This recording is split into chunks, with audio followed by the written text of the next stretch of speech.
The Ethics by Aristotle. Book 5. If you're returning to the Classic Masterworks channel, welcome back. If you are new, don't forget to like and subscribe so that you will be made aware of our latest content. Now, on with the story. Chapter 1. Now the points for our inquiry in respect of justice and injustice are, what kind of actions are their object matter, and what kind of a mean state justice is, and between what points the abstract principle of it, i.e. the just, is a mean. And our inquiry shall be, if you please, conducted in the same method as we have observed in the foregoing parts of this treatise. We see then that all men mean by the term justice a moral state such that in consequence of it men have the capacity of doing what is just, and actually do it, and wish it. Similarly also with respect to injustice, a moral state such that in consequence of it men do unjustly and wish what is unjust. Let us also be content then with these as a groundwork sketched out. I mention the two, because the same does not hold with regard to states whether of mind or body as with regard to sciences or faculties.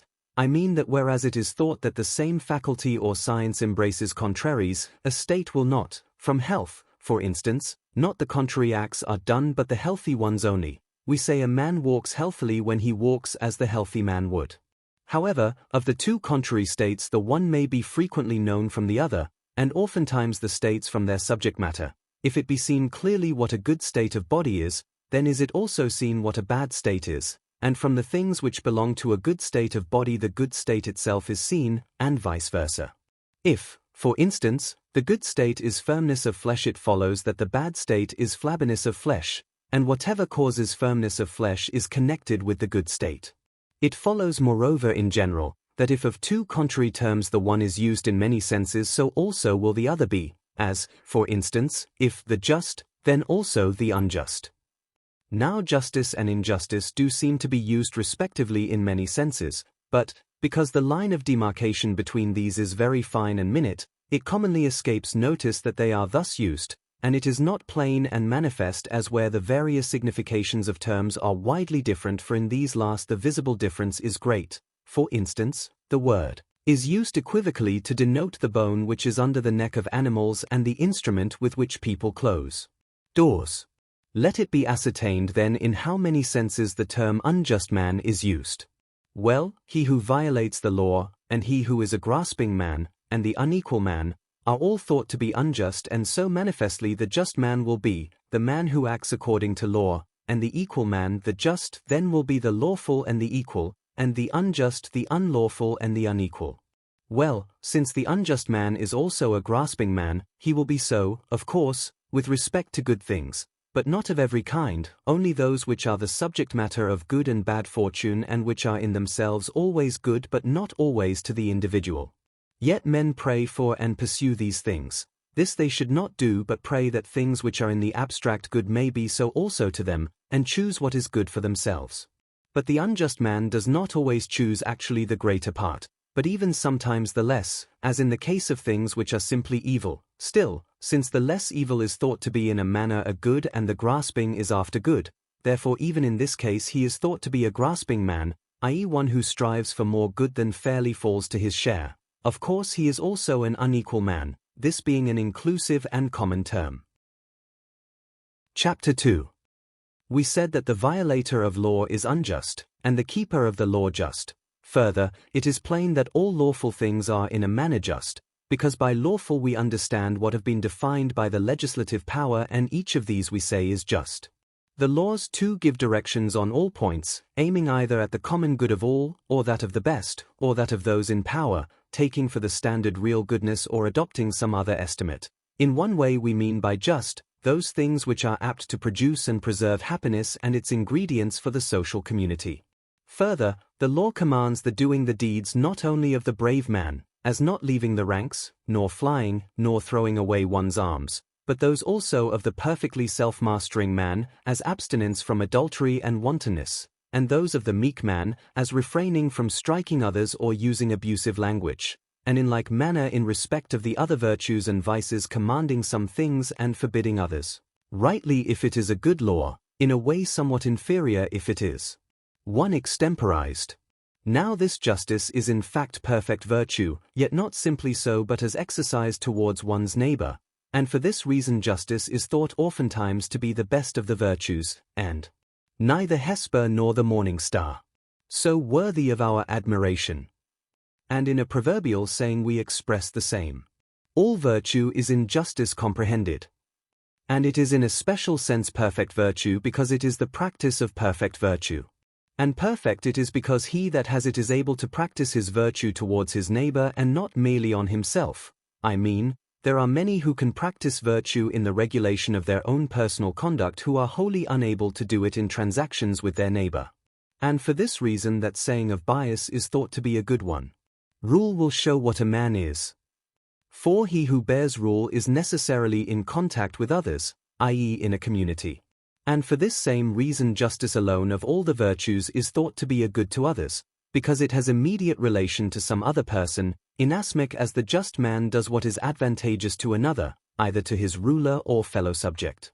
Now he is the basest of men who practices vice not only in his own person, but towards his friends also, but he the best who practices virtue not merely in his own person but towards his neighbor, for this is a matter of some difficulty. However, justice in this sense is not a part of virtue but is coextensive with virtue, nor is the injustice which answers to it a part of vice but coextensive with vice. Now wherein justice in this sense differs from virtue appears from what has been said, it is the same really, but the point of view is not the same. In so far as it has respect to one's neighbor it is justice, in so far as it is such and such a moral state it is simply virtue. Chapter 3.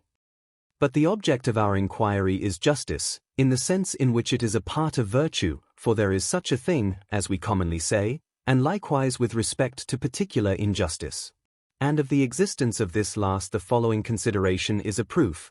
There are many vices by practicing which a man acts unjustly, of course, but does not grasp at more than his share of good, if, for instance, by reason of cowardice he throws away his shield, or by reason of ill temper he uses abusive language, or by reason of stinginess does not give a friend pecuniary assistance, but whenever he does a grasping action, it is often in the way of none of these vices, certainly not in all of them, still in the way of some vice or other, for we blame him, and in the way of injustice. There is then some kind of injustice distinct from that coextensive with vice and related to it as a part to a whole, and some unjust related to that which is coextensive with violation of the law as a part to a whole. Again, suppose one man seduces a man's wife with a view to gain and actually get some advantage by it, and another does the same from impulse of lust, at an expense of money and damage. This latter will be thought to be rather destitute of self-mastery than a grasping man, and the former unjust but not destitute of self-mastery. Now why? Plainly because of his gaining. Again, all other acts of injustice we refer to some particular depravity, as, if a man commits adultery, to abandonment to his passions, if he deserts his comrade, to cowardice, if he strikes another, to anger, but if he gains by the act to no other vice than to injustice. Thus it is clear that there is a kind of injustice different from and besides that which includes all vice, having the same name because the definition is in the same genus, for both have their force in dealings with others, but the one acts upon honor, or wealth, or safety, or by whatever one name we can include all these things, and is actuated by pleasure attendant on gain, while the other acts upon all things which constitute the sphere of the good man's action.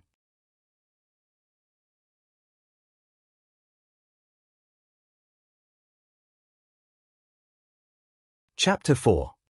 The very name of great-mindedness implies that great things are its object matter, and we will first settle what kind of things. It makes no difference, of course, whether we regard the moral state in the abstract or as exemplified in an individual. Well then, he is thought to be great-minded who values himself highly and at the same time justly, because he that does so without grounds is foolish, and no virtuous character is foolish or senseless. Well, the character I have described is great-minded. The man who estimates himself lowly and at the same time justly is modest, but not great-minded, since this latter quality implies greatness, just as beauty implies a large bodily conformation while small people are neat and well-made but not beautiful. Again, he who values himself highly without just grounds is a vain man, though the name must not be applied to every case of unduly high self-estimation. He that values himself below his real worth is small-minded, and whether that worth is great, moderate, or small, his own estimate falls below it. And he is the strongest case of this error who is really a man of great worth, for what would he have done had his worth been less? The great-minded man is then, as far as greatness is concerned, at the summit, but in respect of propriety he is in the mean, because he estimates himself at his real value, the other characters respectively are in excess and defect. Since then he justly estimates himself at a high, or rather at the highest possible rate, his character will have respect specially to one thing. This term rate has reference of course to external goods, and of these we should assume that to be the greatest which we attribute to the gods, and which is the special object of desire to those who are in power, and which is the prize proposed to the most honorable actions. Now honor answers to these descriptions, being the greatest of external goods. So the great-minded man bears himself as he ought in respect of honor and dishonor. In fact, without need of words, the great-minded plainly have honor for their object matter, since honor is what the great consider themselves specially worthy of, and according to a certain rate. The small-minded man is deficient, both as regards himself, and also as regards the estimation of the great-minded, while the vain man is in excess as regards himself, but does not get beyond the great-minded man. Now the great-minded man, being by the hypothesis worthy of the greatest things, must be of the highest excellence, since the better a man is the more is he worth, and he who is best is worth the most. It follows then, that to be truly great-minded a man must be good, and whatever is great in each virtue would seem to belong to the great-minded. It would no way correspond with the character of the great-minded to flee spreading his hands all abroad, nor to injure any one, for with what object in view will he do what is base, in whose eyes nothing is great? In short, if one were to go into particulars, the great-minded man would show quite ludicrously unless he were a good man. He would not be in fact deserving of honor if he were a bad man, honor being the prize of virtue and given to the good. This virtue, then, of great-mindedness seems to be a kind of ornament of all the other virtues, in that it makes them better and cannot be without them, and for this reason it is a hard matter to be really and truly great-minded, for it cannot be without thorough goodness and nobleness of character. Honor then and dishonor are specially the object matter of the great-minded man, and at such as is great, and given by good men, he will be pleased moderately as getting his own, or perhaps somewhat less, for no honor can be quite adequate to perfect virtue, but still he will accept this because they have nothing higher to give him. But such as is given by ordinary people and on trifling grounds he will entirely despise, because these do not come up to his deserts, and dishonor likewise, because in his case there cannot be just ground for it. Now though, as I have said, honor is specially the object matter of the great-minded man, I do not mean but that likewise in respect of wealth and power, and good or bad fortune of every kind, he will bear himself with moderation, fall out how they may, and neither in prosperity will he be overjoyed nor in adversity will he be unduly pained. For not even in respect of honor does he so bear himself, and yet it is the greatest of all such objects, since it is the cause of power and wealth being choiceworthy, for certainly they who have them desire to receive honor through them. So to whom honor even is a small thing, to him will all other things also be so, and this is why such men are thought to be supercilious. It seems too that pieces of good fortune contribute to form this character of great-mindedness. I mean, the nobly born, or men of influence, or the wealthy, are considered to be entitled to honor, for they are in a position of eminence, and whatever is eminent by good is more entitled to honor. And this is why such circumstances dispose men rather to great-mindedness, because they receive honor at the hands of some men. Now really and truly the good man alone is entitled to honor. Only if a man unites in himself goodness with these external advantages he is thought to be more entitled to honor, but they who have them without also having virtue are not justified in their high estimate of themselves, nor are they rightly denominated great-minded, since perfect virtue is one of the indispensable conditions to such an character.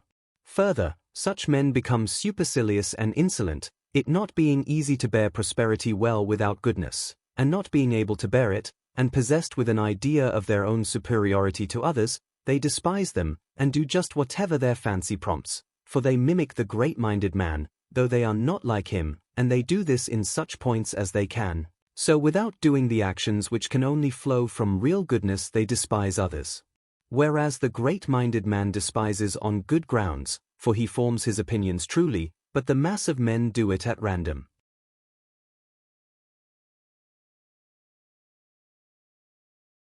Chapter 5. Now of the particular justice, and the just involved in it, one species is that which is concerned in the distributions of honor, or wealth, or such other things as are to be shared among the members of the social community, because in these one man as compared with another may have either an equal or an unequal share, and the other is that which is corrective in the various transactions between man and man. And of this latter there are two parts, because of transactions some are voluntary and some involuntary, voluntary, such as follow, selling, buying, use, bail, borrowing, deposit, hiring, and this class is called voluntary because the origination of these transactions is voluntary. The involuntary again are either such as affect secrecy, as theft, adultery, poisoning, pimping, kidnapping of slaves, assassination, false witness, or accompanied with open violence, as insult, bonds, death, plundering, maiming, foul language, slanderous abuse. Chapter 6. Well, the unjust man we have said is unequal, and the abstract unjust unequal. Further, it is plain that there is some mean of the unequal, that is to say, the equal or exact half, because in whatever action there is the greater and the less there is also the equal, i.e. the exact half. If then the unjust is unequal, the just is equal, which all must allow without further proof, and as the equal is a mean, the just must be also a mean. Now the equal implies two terms at least. It follows then that the just is both a mean and equal, and these to certain persons, and, in so far as it is a mean, between certain things, that is, the greater and the less, and, so far as it is equal, between two, and in so far as it is just, it is so to certain persons. The just then must imply four terms at least, for those to which it is just are two, and the terms representing the things are two. And there will be the same equality between the terms representing the persons, as between those representing the things, because as the latter are to one another so are the former, for if the persons are not equal they must not have equal shares. In fact, this is the very source of all the quarreling and wrangling in the world, when either they who are equal have and get awarded to them things not equal, or being not equal those things which are equal. Again, the necessity of this equality of ratios is shown by the common phrase according to rate, for all agree that the just in distributions ought to be according to some rate, but what that rate is to be, all do not agree. The Democrats are for freedom, oligarchs for wealth, others for nobleness of birth, and the aristocratic party for virtue. The just, then, is a certain proportionable thing. For proportion does not apply merely to number in the abstract, but to number generally, since it is equality of ratios, and implies four terms at least. That this is the case in what may be called discrete proportion is plain and obvious, but it is true also in continual proportion, for this uses the one term as two, and mentions it twice. Thus A B C may be expressed A B, B C. In the first, B is named twice, and so, if, as in the second, B is actually written twice, the proportionals will be four, and the just likewise implies four terms at the least, and the ratio between the two pair of terms is the same, because the persons and the things are divided similarly. It will stand then thus, A, B, C laughing smiley, and then permutando A, C colon, B laughing smiley, and then, supposing C and D to represent the things, A plus C, B plus D, A, B. The distribution in fact consisting in putting together these terms thus, and if they are put together so as to preserve this same ratio, the distribution puts them together justly. So then the joining together of the first and third and second and fourth proportionals is the just in the distribution, and this just is the mean relatively to that which violates the proportionate, for the proportionate is a mean and the just is proportionate. Now mathematicians call this kind of proportion geometrical, for in geometrical proportion the whole is to the whole as each part to each part.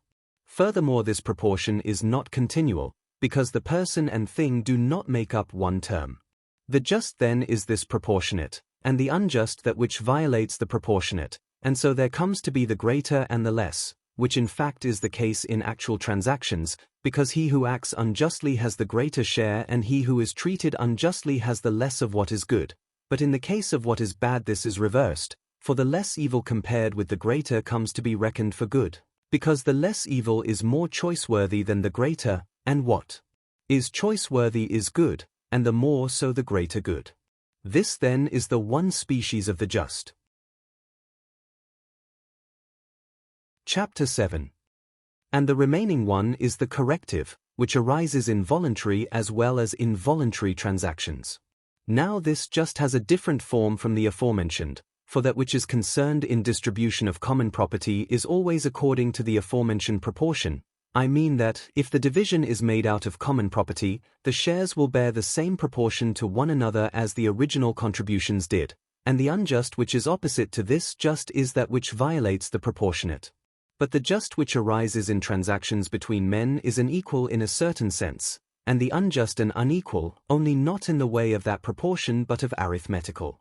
Because it makes no difference whether a robbery, for instance, is committed by a good man on a bad or by a bad man on a good, nor whether a good or a bad man has committed adultery. The law looks only to the difference created by the injury and treats the men as previously equal, whether one does and the other suffers injury, or the one has done and the other suffered harm. And so this unjust, being unequal, the judge endeavors to reduce to equality again, because really when the one party has been wounded and the other has struck him, or the one kills and the other dies, the suffering and the doing are divided into unequal shares. Well, the judge tries to restore equality by penalty, thereby taking from the gain. For these terms gain and loss are applied to these cases, though perhaps the term in some particular instance may not be strictly proper, as gain, for instance, to the man who has given a blow, and loss to him who has received it. Still, when the suffering has been estimated, the one is called loss and the other gain. And so the equal is a mean between the more and the less, which represent gain and loss in contrary ways. I mean, that the more of good and the less of evil is gain, the less of good and the more of evil is loss, between which the equal was stated to be a mean, which equal we say is just, and so the corrective just must be the mean between loss and gain. And this is the reason why, upon a dispute arising, men have recourse to the judge. Going to the judge is in fact going to the just, for the judge is meant to be the personification of the just. And men seek a judge as one in the mean, which is expressed in a name given by some to judges, or middlemen, under the notion that if they can hit on the mean they shall hit on the just. The just is then surely a mean, since the judge is also. So it is the office of a judge to make things equal, and the line, as it were, having been unequally divided, he takes from the greater part that by which it exceeds the half, and adds this on to the less. And when the whole is divided into two exactly equal portions, then men say they have their own, when they have gotten the equal, and the equal is a mean between the greater and the less according to arithmetical equality. This, by the way, accounts for the etymology of the term by which we in Greek express the ideas of just and judge, quasi, that is in two parts, and quasi, he who divides into two parts. For when from one of two equal magnitudes somewhat has been taken and added to the other, this latter exceeds the former by twice that portion. If it had been merely taken from the former and not added to the latter, then the latter would have exceeded the former only by that one portion. But in the other case, the greater exceeds the mean by one, and the mean exceeds also by one that magnitude from which the portion was taken. By this illustration, then, we obtain a rule to determine what one ought to take from him who has the greater, and what to add to him who has the less. The excess of the mean over the less must be added to the less, and the excess of the greater over the mean be taken from the greater. Thus let there be three straight lines equal to one another. From one of them cut off a portion, and add as much to another of them. The whole line thus made will exceed the remainder of the first named line, by twice the portion added, and will exceed the untouched line by that portion. And these terms loss and gain are derived from voluntary exchange. That is to say, the having more than what was one's own is called gaining, and the having less than one's original stock is called losing, for instance, in buying or selling, or any other transactions which are guaranteed by law. But when the result is neither more nor less, but exactly the same as there was originally, people say they have their own, and neither lose nor gain. So then the just we have been speaking of is a mean between loss and gain arising in involuntary transactions. That is, it is the having the same after the transaction as one had before it took place. Chapter 8. There are people who have a notion that reciprocation is simply just, as the Pythagoreans said, for they define the just simply and without qualification as that which reciprocates with another. But this simple reciprocation will not fit on either to the distributive just or the corrective, and yet this is the interpretation they put on the Rhadamanthean rule of just. If a man should suffer what he hath done, then there would be straightforward justice. For in many cases differences arise, as, for instance, suppose one in authority has struck a man, he is not to be struck in turn, or if a man has struck one in authority, he must not only be struck but punished also. And again, the voluntariness or involuntariness of actions makes a great difference.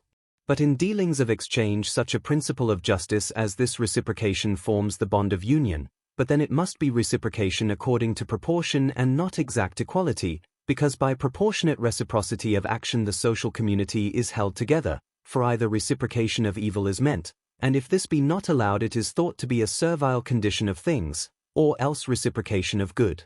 And if this be not effected then there is no admission to participation, which is the very bond of their union. And this is the moral of placing the temple of the graces in the public streets, to impress the notion that there may be requital, this being peculiar to because a man ought to requite with a good turn the man who has done him a favor and then to become himself the originator of another by doing him a favor. Now the acts of mutual giving in due proportion may be represented by the diameters of a parallelogram, at the four angles of which the parties and their wares are so placed that the side connecting the parties be opposite to that connecting the wares, and each party be connected by one side with his own ware, as in the accompanying diagram. The builder is to receive from the shoemaker of his ware, and to give him of his own. If then there be first proportionate equality, and then the reciprocation takes place, there will be the just result which we are speaking of. If not, there is not the equal, nor will the connection stand, for there is no reason why the ware of the one may not be better than that of the other, and therefore before the exchange is made they must have been equalized. And this is so also in the other arts, for they would have been destroyed entirely if there were not a correspondence in point of quantity and quality between the producer and the consumer. For, we must remember, no dealing arises between two of the same kind, two physicians, for instance, but say between a physician and agriculturist, or, to state it generally, between those who are different and not equal, but these of course must have been equalized before the exchange can take place. It is therefore indispensable that all things which can be exchanged should be capable of comparison, and for this purpose money has come in, and comes to be a kind of medium, for it measures all things and so likewise the excess and defect. For instance, how many shoes are equal to a house or a given quantity of food? As then the builder to the shoemaker, so many shoes must be to the house, or food, if instead of a builder an agriculturist be the exchanging party. For unless there is this proportion there cannot be exchange or dealing, and this proportion cannot be unless the terms are in some way equal, hence the need, as was stated above, of some one measure of all things. Now this is really and truly the demand for them, which is the common bond of all such dealings. For if the parties were not in want at all or not similarly of one another's wares, there would either not be any exchange, or at least not the same. And money has come to be, by general agreement, a representative of demand, and the account of its Greek name is this, that it is what it is not naturally but by custom or law, and it rests with us to change its value, or make it wholly useless. Very well then, there will be reciprocation when the terms have been equalized so as to stand in this proportion, agriculturist, shoemaker, wares of shoemaker, wares of agriculturist, but you must bring them to this form of proportion when they exchange, otherwise the one extreme will combine both exceedings of the mean, but when they have exactly their own then they are equal and have dealings, because the same equality can come to be in their case. Let I represent an agriculturist, C food, B a shoemaker, D his wares equalized with A's. Then the proportion will be correct, A B to C D. Now reciprocation will be practicable, if it were not, there would have been no dealing. Now that what connects men in such transactions is demand, as being some one thing, is shown by the fact that, when either one does not want the other or neither want one another, they do not exchange at all, whereas they do when one wants what the other man has, wine for instance, giving in return corn for exportation. And further, money is a kind of security to us in respect of exchange at some future time, supposing that one wants nothing now that we shall have it when we do, the theory of money being that whenever one brings it one can receive commodities in exchange. Of course this too is liable to depreciation, for its purchasing power is not always the same, but still it is of a more permanent nature than the commodities it represents. And this is the reason why all things should have a price set upon them, because thus there may be exchange at any time, and if exchange then dealing.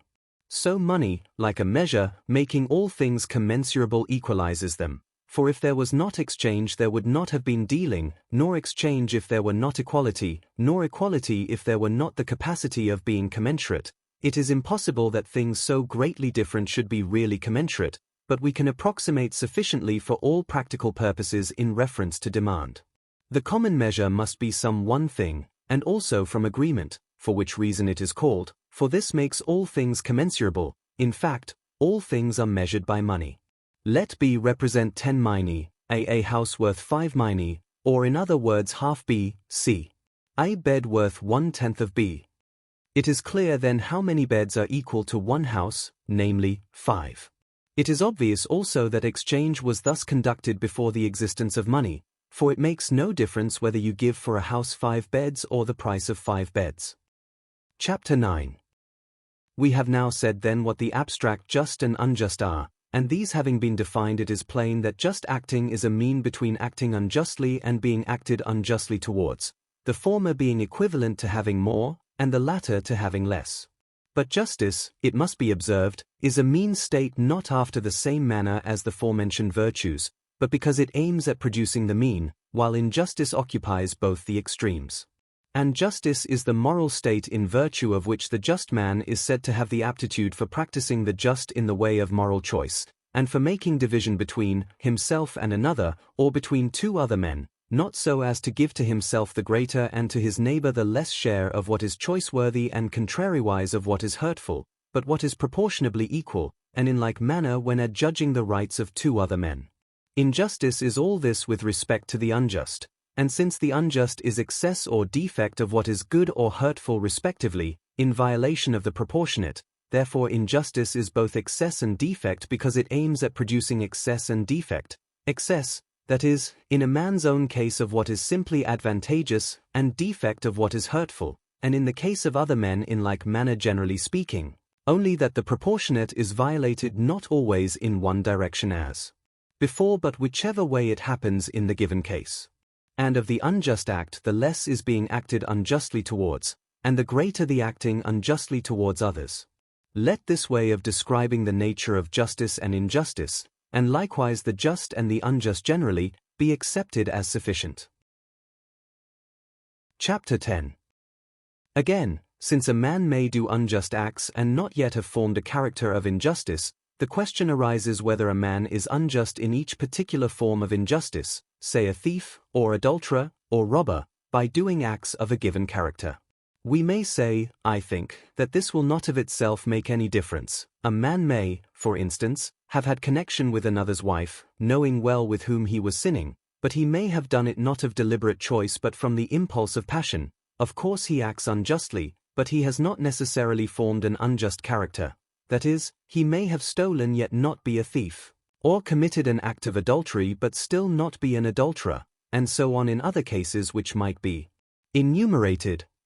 Of the relation which reciprocation bears to the just we have already spoken, and here it should be noticed that the just which we are investigating is both the just in the abstract and also as exhibited in social relations, which latter arises in the case of those who live in communion with a view to independence and who are free and equal either proportionately or numerically.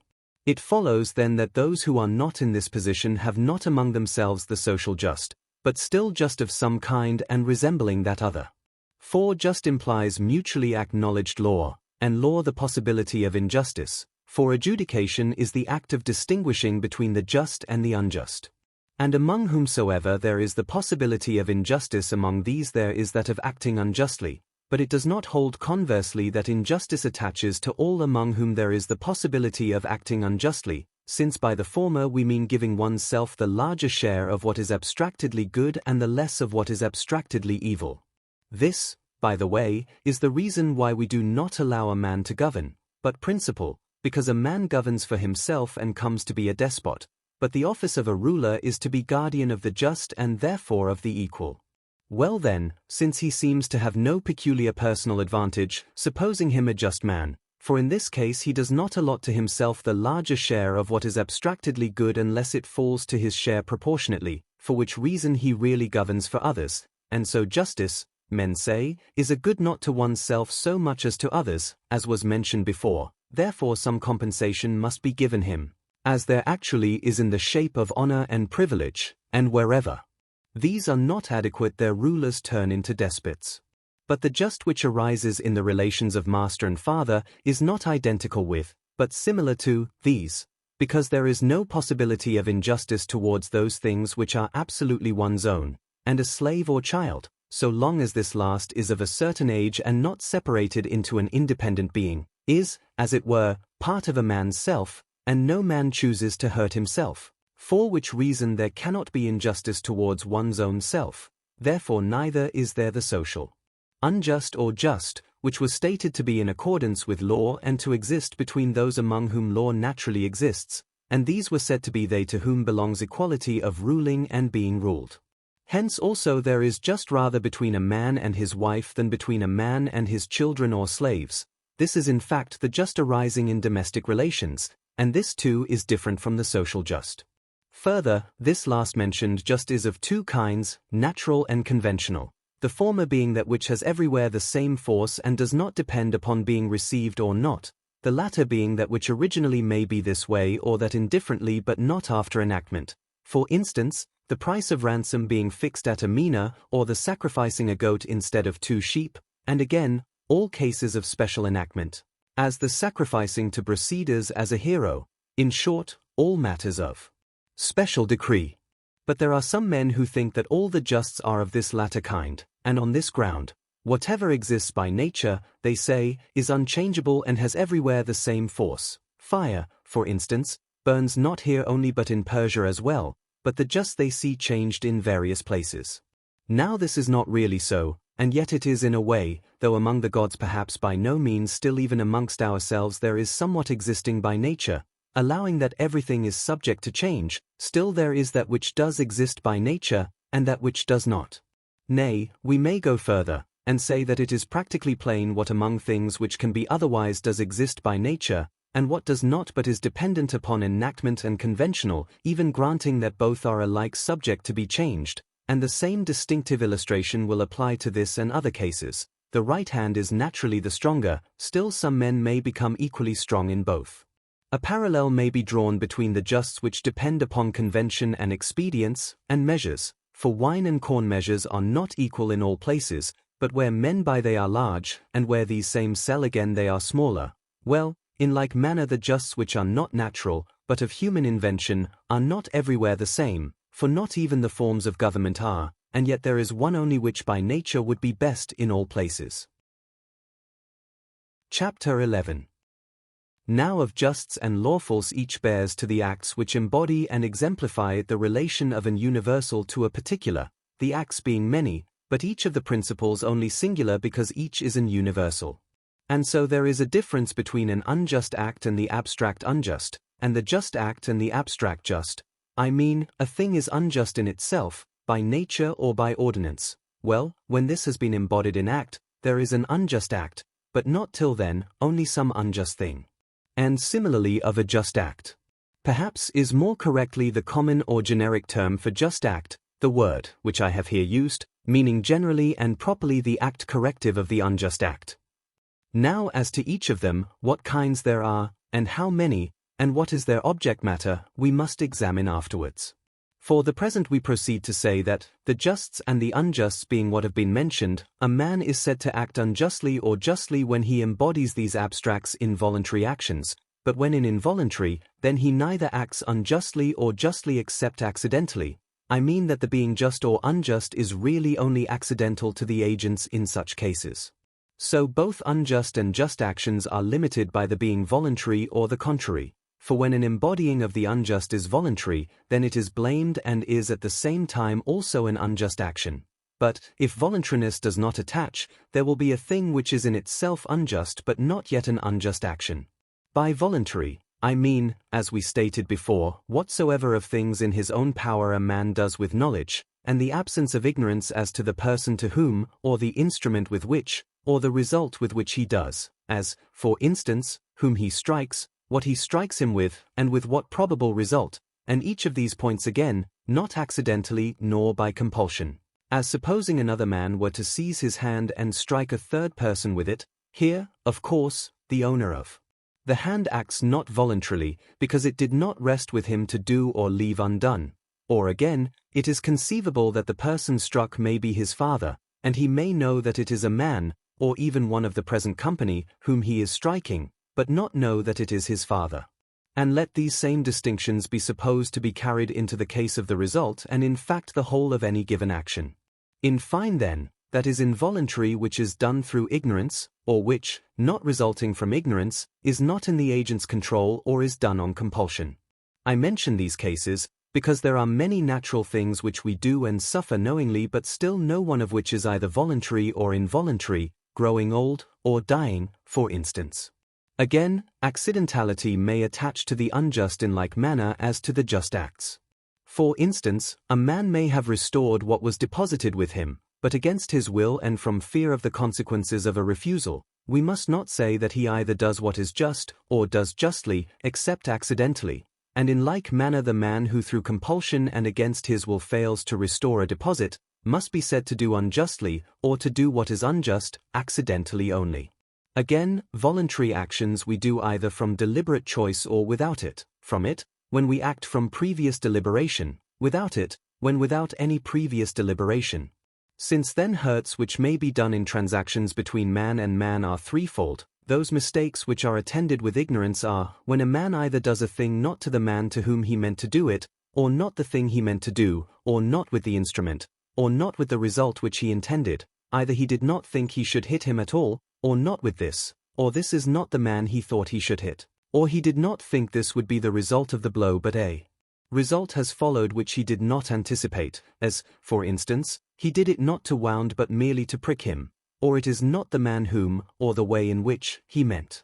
Now when the hurt has come about contrary to all reasonable expectation, it is a misadventure, when though not contrary to expectation yet without any viciousness, it is a mistake, for a man makes a mistake when the origination of the cause rests with himself, he has a misadventure when it is external to himself.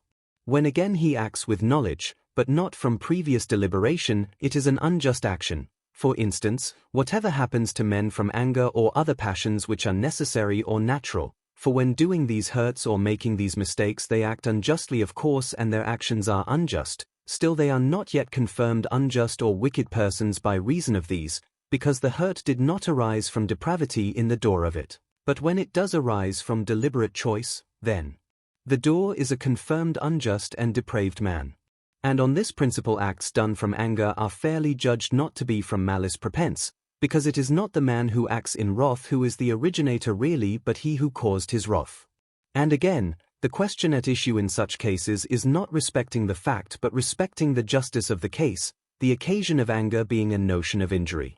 I mean, that the parties do not dispute about the fact, as in questions of contract, where one of the two must be a rogue unless real forgetfulness can be pleaded, but, admitting the fact, they dispute on which side the justice of the case lies. The one who plotted against the other, i.e. the real aggressor, of course, cannot be ignorant, so that the one thinks there is injustice committed while the other does not. Well then, a man acts unjustly if he has hurt another of deliberate purpose, and he who commits such acts of injustice is ipso facto an unjust character when they are in violation of the proportionate or the equal, and in like manner also a man is a just character when he acts justly of deliberate purpose, and he does act justly if he acts voluntarily. Then as for involuntary acts of harm, they are either such as are excusable or such as are not. Under the former head come all errors done not merely in ignorance but from ignorance, under the latter all that are done not from ignorance but in ignorance caused by some passion which is neither natural nor fairly attributable to human infirmity. Chapter 12. Now a question may be raised whether we have spoken with sufficient distinctness as to being unjustly dealt with, and dealing unjustly towards others. First, whether the case is possible which Euripides has put, saying somewhat strangely, "My mother he hath slain, the tale is short. Either he willingly did slay her willing, or else with her will but against his own." I mean then, is it really possible for a person to be unjustly dealt with his own consent, Or must every case of being unjustly dealt with be against the will of the sufferer, as every act of unjust dealing is voluntary? And next, are cases of being unjustly dealt with to be ruled all one way, as every act of unjust dealing is voluntary? Or may we say that some cases are voluntary and some involuntary? Similarly also as regards being justly dealt with, all just acting is voluntary, so that it is fair to suppose that the being dealt with unjustly or justly must be similarly opposed, as to being either voluntary or involuntary. Now as for being justly dealt with, the position that every case of this is voluntary is a strange one, for some are certainly justly dealt with without their will. The fact is a man may also fairly raise this question, whether in every case he who has suffered what is unjust is therefore unjustly dealt with, or rather that the case is the same with suffering as it is with acting, namely that in both it is possible to participate in what is just, but only accidentally. Clearly the case of what is unjust is similar, for doing things in themselves unjust is not identical with acting unjustly, nor is suffering them the same as being unjustly dealt with. So too of acting justly and being justly dealt with, since it is impossible to be unjustly dealt with unless someone else acts unjustly, or to be justly dealt with unless someone else acts justly. Now if acting unjustly is simply hurting another voluntarily, by which I mean knowing whom you are hurting, and wherewith, and how you are hurting him, and the man who fails of self-control voluntarily hurts himself, then this will be a case of being voluntarily dealt unjustly with, and it will be possible for a man to deal unjustly with himself. This, by the way, is one of the questions raised, whether it is possible for a man to deal unjustly with himself. Or again, a man may, by reason of failing of self-control, receive hurt from another man acting voluntarily, and so here will be another case of being unjustly dealt with voluntarily. The solution, I take it, is this. The definition of being unjustly dealt with is not correct, but we must add, to the hurting with the knowledge of the person hurt and the instrument and the manner of hurting him, the fact of its being against the wish of the man who is hurt. So then a man may be hurt and suffer what is in itself unjust voluntarily, but unjustly dealt with voluntarily no man can be, since no man wishes to be hurt, not even he who fails of self-control, who really acts contrary to his wish, for no man wishes for that which he does not think to be good, and the man who fails of self-control does not what he thinks he ought to do. And again, he that gives away his own property, as Homer says Glaucus gave to Diomede, armor of gold for brass, armor worth 100 oxen for that which was worth but 9, is not unjustly dealt with, because the giving rests entirely with himself, but being unjustly dealt with does not, there must be some other person who is dealing unjustly towards him.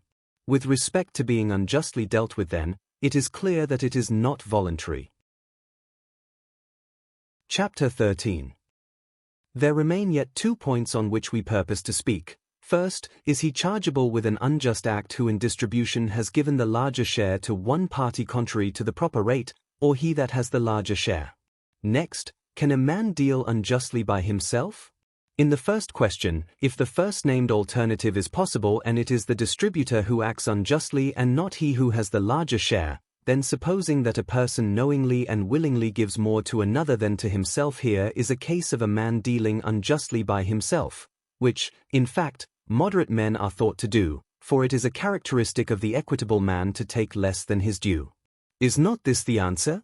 That the case is not quite fairly stated, because of some other good, such as credit or the abstract honorable, in the supposed case the man did get the larger share. And again, the difficulty is solved by reference to the definition of unjust dealing, for the man suffers nothing contrary to his own wish, so that, on this score at least, he is not unjustly dealt with, but, if anything, he is hurt only. It is evident also that it is the distributor who acts unjustly and not the man who has the greater share, because the mere fact of the abstract unjust attaching to what a man does not constitute unjust action, but the doing this voluntarily, and voluntariness attaches to that quarter whence is the origination of the action, which clearly is in the distributor, not in the receiver. And again the term doing is used in several senses. In one sense, inanimate objects kill, or the hand, or the slave by his master's bidding, so the man in question does not act unjustly but does things which are in themselves unjust. Again, suppose that a man has made a wrongful award in ignorance. In the eye of the law he does not act unjustly nor is his awarding unjust, but yet he is in a certain sense, for the just according to law and primary or natural just are not coincident, But, if he knowingly decided unjustly, then he himself as well as the receiver got the larger share, that is, either of favor from the receiver or private revenge against the other party. And so the man who decided unjustly from these motives gets a larger share, in exactly the same sense as a man would who received part of the actual matter of the unjust action. Because in this case the man who wrongly adjudged, say a field, did not actually get land but money by his unjust decision. Chapter 14. Now men suppose that acting unjustly rests entirely with themselves, and conclude that acting justly is therefore also easy. But this is not really so. To have connection with a neighbor's wife, or strike one's neighbor, or give the money with one's hand, is of course easy and rests with oneself, but the doing these acts with certain inward dispositions neither is easy nor rests entirely with oneself. And in like way, the knowing what is just and what unjust men think no great instance of wisdom because it is not hard to comprehend those things of which the laws speak. They forget that these are not just actions, except accidentally. To be just they must be done and distributed in a certain manner, and this is a more difficult task than knowing what things are wholesome, for in this branch of knowledge it is an easy matter to know honey, wine, hellebore, cautery, or the use of the knife, but the knowing how one should administer these with a view to health, and to whom and at what time, amounts in fact to being a physician. From this very same mistake they suppose also, that acting unjustly is equally in the power of the just man, for the just man no less, nay even more, than the unjust, may be able to do the particular acts. He may be able to have intercourse with a woman or strike a man, or the brave man to throw away his shield and turn his back and run this way or that. True, but then it is not the mere doing these things which constitutes acts of cowardice or injustice, except accidentally, but the doing them with certain inward dispositions, just as it is not the mere using or not using the knife, administering or not administering certain drugs, which constitutes medical treatment or curing, but doing these things in a certain particular way. Again, the abstract principles of justice have their province among those who partake of what is abstractedly good, and can have too much or too little of these. Now there are beings who cannot have too much of them, as perhaps the gods. There are others, again, to whom no particle of them is of use, those who are incurably wicked to whom all things are hurtful, others to whom they are useful to a certain degree. For this reason then the province of justice is among men. Chapter 15.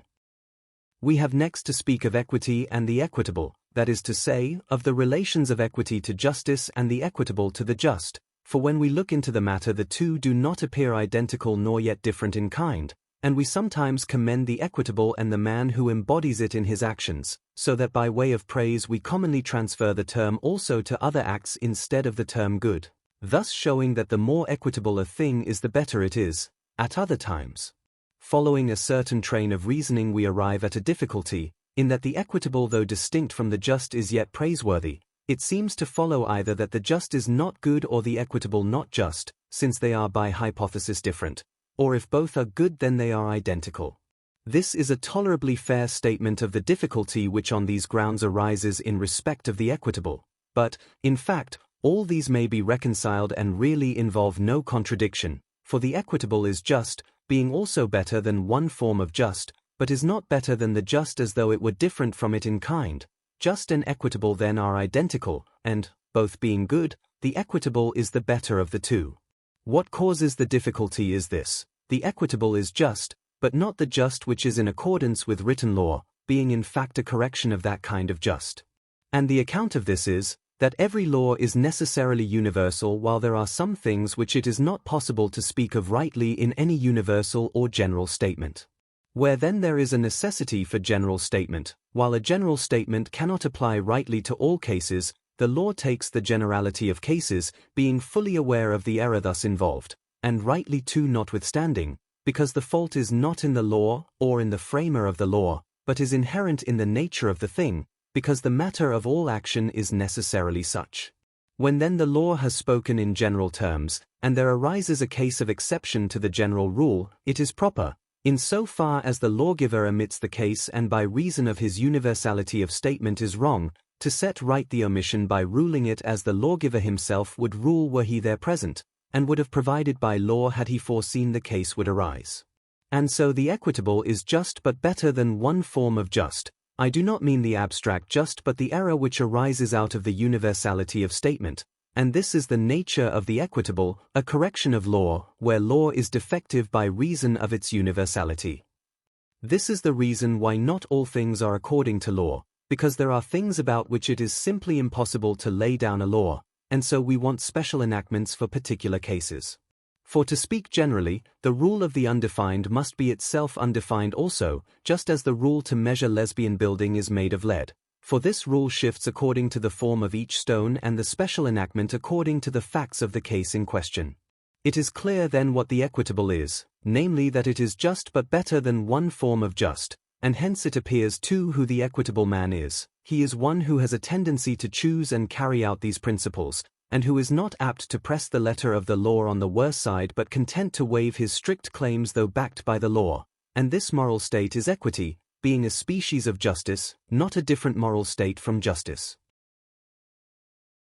Chapter 16. The answer to the second of the two questions indicated above, whether it is possible for a man to deal unjustly by himself, is obvious from what has been already stated. In the first place, one class of justs is those which are enforced by law in accordance with virtue in the most extensive sense of the term. For instance, the law does not bid a man kill himself, and whatever it does not bid it forbids. Well, whenever a man does hurt contrary to the law, unless by way of requital of hurt, voluntarily, i.e. knowing to whom he does it and wherewith, he acts unjustly. Now he that from rage kills himself, voluntarily, does this in contravention of right reason, which the law does not permit.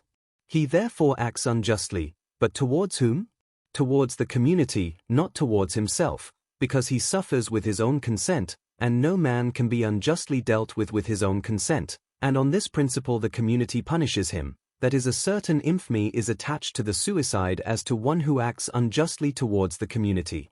Next, a man cannot deal unjustly by himself in the sense in which a man is unjust who only does unjust acts without being entirely bad, for the two things are different, because the unjust man is in a way bad, as the coward is, not as though he were chargeable with badness in the full extent of the term, and so he does not act unjustly in this sense. Because if it were so, then it would be possible for the same thing to have been taken away from and added to the same person, but this is really not possible, the just and the unjust always implying a plurality of persons. Again, an unjust action must be voluntary, done of deliberate purpose, and aggressive, for the man who hurts because he has first suffered and is merely requiting the same is not thought to act unjustly, but here the man does to himself and suffers the same things at the same time. Again, it would imply the possibility of being unjustly dealt with one's own consent. And, besides all this, a man cannot act unjustly without his act falling under some particular crime. Now a man cannot seduce his own wife, commit a burglary on his own premises, or steal his own property. After all, the general answer to the question is to allege what was settled respecting being unjustly dealt with one's own consent. Chapter 17. It is obvious, moreover, that being unjustly dealt by and dealing unjustly by others are both wrong, because the one is having less, the other having more, than the mean, and the case is parallel to that of the healthy in the healing art, and that of good condition in the art of training. But still the dealing unjustly by others is the worst of the two, because this involves wickedness and is blameworthy. Wickedness, I mean, either wholly, or nearly so, for not all voluntary wrong implies injustice, but the being unjustly dealt by does not involve wickedness or injustice.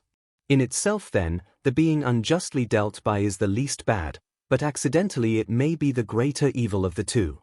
However, scientific statement cannot take in such considerations. A pleurisy, for instance, is called a greater physical evil than a bruise, and yet this last may be the greater accidentally. It may chance that a bruise received in a fall may cause one to be captured by the enemy and slain. Further, just, in the way of metaphor and similitude, there may be, I do not say between a man and himself exactly, but between certain parts of his nature, but not just of every kind, only such as belongs to the relation of master and slave, or to that of the head of a family. For all through this treatise the rational part of the soul has been viewed as distinct from the irrational. Now, taking these into consideration, there is thought to be a possibility of injustice towards oneself, because herein it is possible for men to suffer somewhat in contradiction of impulses really their own, and so it is thought that there is just of a certain kind between these parts mutually, as between ruler and ruled. Let this then be accepted as an account of the distinctions which we recognize respecting justice and the rest of the moral virtues. Thank you for watching. We hope you are enjoying our walk through Aristotle's Ethics. If you are, please consider liking this video and subscribing to the Classic Masterworks channel. We'll see you next time.